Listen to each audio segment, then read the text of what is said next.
உலகம் எனக்கென்றும் விளங்காதது, உறவே எனக்கென்று விளங்கானது.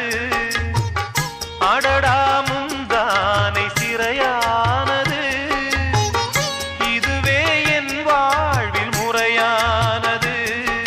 பாறை ஒன்றின் மேலே ஒரு பூவாய் முளைத்தாயே, உறவுக்கு உயிர் தந்தாயே.